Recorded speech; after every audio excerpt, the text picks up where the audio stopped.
Chew Valley Lake is Bristol's biggest water with a capacity of over 20,000 million litres. It covers an area of 2,000 acres and has a shoreline of 10 miles. Fishing a big lake like Chew Valley can be quite daunting for the beginner and novice, so we've enlisted the help of Martin Cottis, local trout guide and fly fishing instructor here at Chew Valley. We're on Chew Valley Lake today and we're going to have a session of fishing, try and introduce a fairly newcomer to the sport to fishing a big lake. With any big fishery, you break it down into small sections, but I suggest to anybody coming here for the first time, they do a little bit of research. You can start by looking on the Bristol Waters website, which will give you up-to-date information on the quality of fish and possibly the areas to fish in. You can check out local forums, which there are several of, and the best first-hand information is to check with staff at the fishery who work behind the counter. So check with them as to where you should go and what you should use. Today we're going to set up a team of nymphs. Floating line, team of nymphs. We'll probably use a fluorocarbon leader, although I'm a little bit reluctant to always use fluorocarbon. It's pretty much essential on a sunny day and when the water's clear, but we've got good overcast conditions today and I have a feeling the fish will be higher in the water. Fluorocarbon has a tendency, because it's denser than water, to sink and therefore take the nymphs down quickly. So if I tackle up with fluorocarbon to start with, I might change as the day progresses to a copolymer leader. You'll cope casting with more than one fly and up to 3 flies if your casting technique is reasonably good. If, however, the wind proves troublesome, we'll change to using just 2 flies. We also make sure we have the flies in a particular order so that they are balanced on the cast. You need to have the larger or the largest fly on the point, so we'll choose this green holographic fly for the point. Yeah. And we'll look at a red holographic dial back for the middle fly, and let's go with another one for the top dropper. So if you'd like to tie them on in that order, yeah. The heavier one on the point, that helps with your turnover, apart from your casting, by arranging your flies so the heaviest one's on the point, that takes all the energy from your cast the furthest distance out. Right, they should have left my seats, yeah, so I'll come back for them. Right, after you. Today you've picked an exceptionally good day. We've got an overcast sky, there's a bit of drizzle, there's a chance of rain, hopefully not too heavy. The wind isn't too strong at the moment, so hopefully that won't get up anymore. The conditions you don't want to come out here on are very strong wind and sunshine. Before you untie, Ben, I've got to start the motor.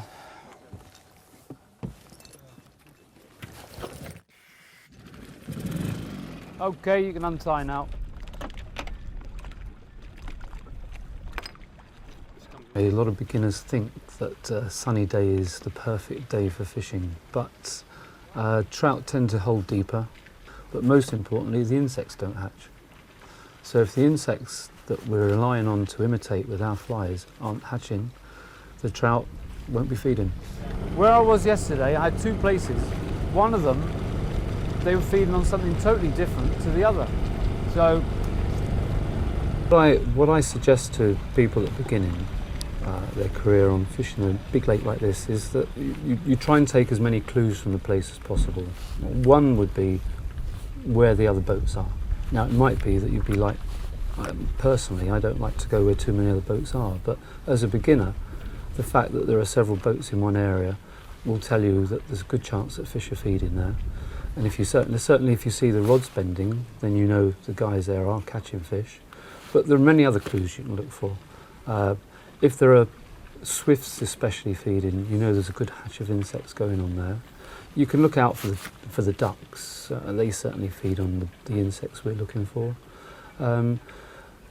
And just rising fish. If you drive around the lake reasonably slowly and you see fish rising, any rising fish is generally a feeding fish.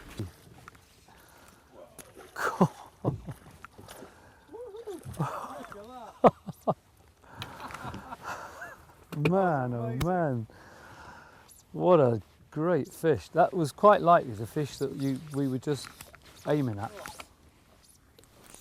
What a spectacular fight.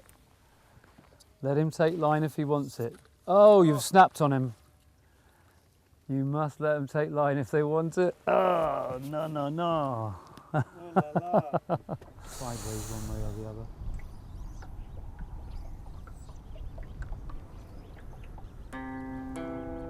There is a bit of a myth that if you fish a big lake, you need to use a big rod and a heavy line so as you can cast further. And I try and dispel that myth. I run my courses here at Chew Valley Lake with 5 or 6 weight outfits. And anybody that I need to provide tackle for, I will use a 5 weight.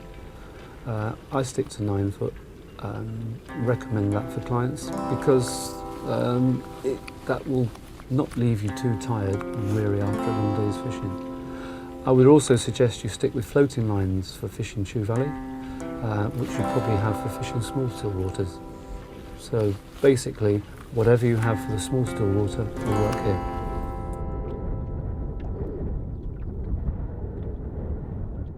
Most big fisheries are best when there's a good hatch of buzzers, which are the midge. And that tends to be, the most prolific hatches are late April through May. But bear in mind that lakes like Chew will be stocked on probably a fortnightly basis. There'll be fresh fish going in throughout the year, so any time is okay. But if you really are just starting off on a big lake, if you could pick a day in May, that would be ideal.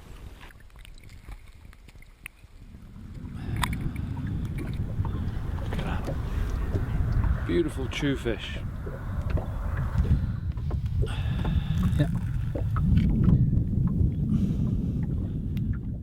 So it's just a species of chironomids. See them wriggling? There's quite a lot of them in this fellow. They are clear jelly with just a little dot head and tail. Very difficult to imitate.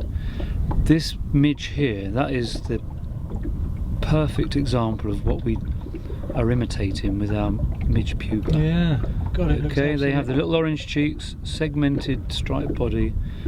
This fellow here had 2 or 3 of those. Look, there's another nice midge pupa. If I'll show you in a minute the flies we use to imitate that. This guy up here that's a hog louse, which is different from a shrimp. And this one here is a corixa, or water boatman. And this is he taking that from the surface, or water boatman? He might do, yeah. And this guy here is 2, 3, 4. That fellow there is a red spider mite. They eat a lot of them at certain times of the year. Alright, if I picked out my favourite imitations of those, it would be that fellow there, which as you can see is not a huge lot different from the creature. Yeah. Alright. Chew Valley is quite famous for its quality rainbow trout, but there is a small amount of brown trout as well. Some fabulous brown trout. There have been numerous brown trout caught over 10 pounds. Last year a pike fisherman caught a brown trout of 26 pounds, which is huge. But it's predominantly, I think we're about 90% would be rainbow trout.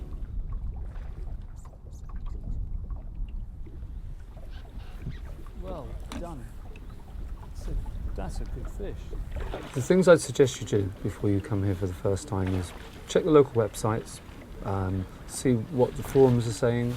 When you get here, ask the guys behind the counter who are working and selling you the boats. If there's anybody having a cup of tea or coffee, check with them, guys in the car park. Stick with what you know, so if you use a floating line on your small fisheries, stick with that.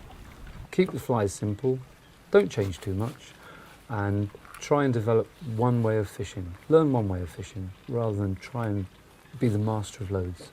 And finally, if the weather's right, spend a lot of time fishing. If it's a bright sunny day, just be casual during the day, but look forward to the evening when the fish ought to be moving on top. If you fancy fishing Chew Valley for the first time, we'd certainly recommend getting in touch with Martin for a guided trip. And why not keep up to date with the fishing reports on Chew Valley by visiting the Bristol Waters website. All these links can be found at our website www.wilderness.tv.com and on our Facebook page www.facebook.com/wilderness TV. Thanks for watching, and we look forward to seeing you again soon.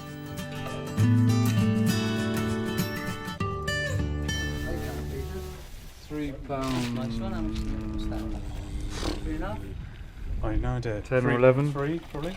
These are the biggest 2. I'm not even bothering weighing my fishlet. Good Look job. at that. It's because you're holding it down. Oh, and that is 4. Oh, sorry, 4 Nick. pounder. Well, when did you catch that last one? Very near the end. On a dry fly. There you go. In the mouth, actually. Yeah. Right. Proper Cheers, chaps. fish. See you, Good night. Martin. Well Yeah, done, you well done. guys. I'll see you again. Excellent fishing.